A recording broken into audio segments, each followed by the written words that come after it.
உங்கள் குழந்தை திடீர்னு ஆக்ரோஷமாக கத்துறாங்களா? இல்லை நைட் முழுக்க தூங்காமல் ஒரே இடத்துல சுற்றிட்டே இருக்காங்களா?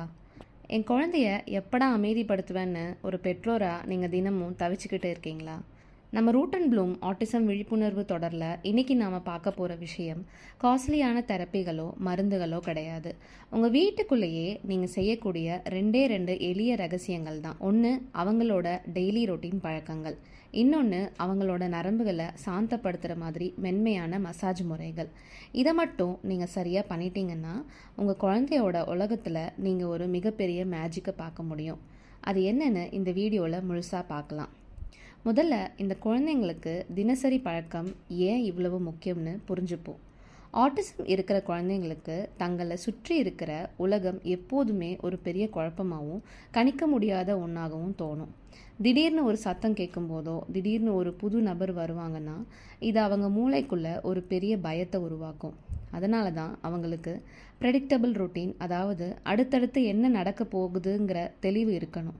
ஸோ உதாரணமாக காலையில் 7 மணிக்கு எந்திரிக்கிறது, 8 மணிக்கு குளிக்கிறது, மதியம் ஒரு குறிப்பிட்ட நேரத்தில் சாப்பிட்றது, சாயங்காலம் விளையாடுறதுன்னு இப்படி எல்லாத்தையும் ஒரு குறிப்பிட்ட நேரத்தில் மாற்றாமல் ஒரே சீராக பழக்கிட்டே வந்தீங்க அப்படின்னா அவங்க மூளைக்குள்ள கார்டிசால் லெவல்ஸ் படிப்படியாக குறைய ஆரம்பிக்கும். அடுத்து இதுதான் நடக்க போகுதுன்னு அவங்க மூளை கணிச்சு பழகிடும் போது அவங்களோட பிஹேவியரல் இஷ்யூஸ் பாதியாக குறைஞ்சிடும். அடுத்ததாக நிறைய பெற்றோர்கள் கேட்கக்கூடிய ஒரு கேள்வி, அவங்க நரம்புகள் எப்போதுமே ஒரு அதீத துடிப்பிலேயே, அதாவது ஹைப்பர் எக்ஸைட்டட் ஸ்டேட்ஸ்லேயே இருக்காங்க, அதை எப்படி சாந்தப்படுத்துறது?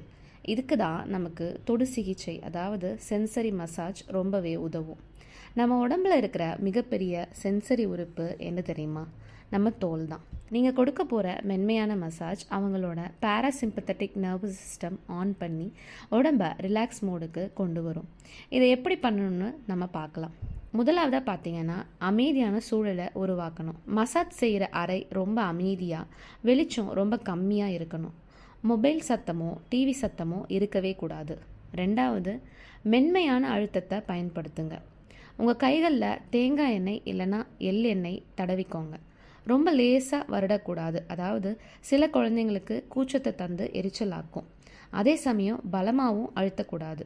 ஒரு மென்மையான ஆழமான அழுத்தத்தை, அதாவது ஃபர்ம் ஜென்டில் டீப் ப்ரெஷர் கொடுக்கணும். மூணாவதாக பார்த்தீங்கன்னா, முதுகுத்தண்டு உள்ளங்கால்கள். குழந்தையோட முதுகுத்தண்டு மேல் பகுதியிலிருந்து கீழ்ப்பகுதியை நோக்கி, அதாவது டவுன்வர்ட் ஸ்ட்ரோக்ஸ் மென்மையாக கைகளை கொண்டு வாங்க. அதே மாதிரி உள்ளங்கால் கைகளில் வட்ட வடிவத்தில் சர்க்குலார் மோஷன்ஸில் மசாஜ் செய்யுங்க. இது மூளைக்கு போகிற நரம்பு சிக்னல்களை சீராக்கும். நான்காவதா, இரவு நேரத்தில் இதை பழக்கமாக்குங்க. இதை தினமுமே ராத்திரி தூங்குறதுக்கு ஒரு 20 நிமிஷத்துக்கு முன்னாடி ஒரு 5லேருந்து 10 நிமிஷம் பண்ணிவிட்டு அதுக்கப்புறம் குழந்தைய தூங்க வைங்க. ஞாபகம் வச்சுக்கோங்க, ஆட்டிசம் குழந்தைகளோட நரம்பு மண்டலம் ஒரு மென்மையான கம்பி மாதிரி. அதை நாம் அன்போட முறையான வாழ்வியல் பழக்கங்கள் மூலமாகவும் தான் மீட்டெடுக்கணும். இன்னிக்கே உங்கள் குழந்தைக்கு ஒரு டெய்லி டைம் டேபிள் ரெடி பண்ணுங்க. ராத்திரி நேரத்தில் இந்த மென்மையான மசாஜை ஆரம்பிங்க. மாற்றம் உடனே தெரியாது, ஆனால் சில வாரங்களில் அவங்க தூக்கமும் கவனிப்பு திறனும் மாறுறத நீங்கள் பார்க்கலாம். வேர் ஆரோக்கியமாக இருந்தால் மட்டும்தான் மொட்டுக்கள் அழகாக மலரும். அதுதான் நம்ம ரூட் அண்ட் ப்ளூம். இந்த தகவல் உங்களுக்கு பயனுள்ளதாக இருந்தால் ஆட்டிசம் குழந்தைகளை வச்சிருக்க மற்ற பெற்றோர்களுக்கும் இதை ஷேர் பண்ணுங்கள். உங்கள் குழந்தைக்கு மசாஜ் பண்ணும்போது அவங்க எப்படி ரியாக்ட் பண்ணுறாங்கன்னு கீழே கமெண்ட்டில் சொல்லுங்கள். அடுத்த எபிசோடில் இதே மாதிரி ஒரு விஷயத்தோட உங்களை நான் சந்திக்கிறேன். நன்றி.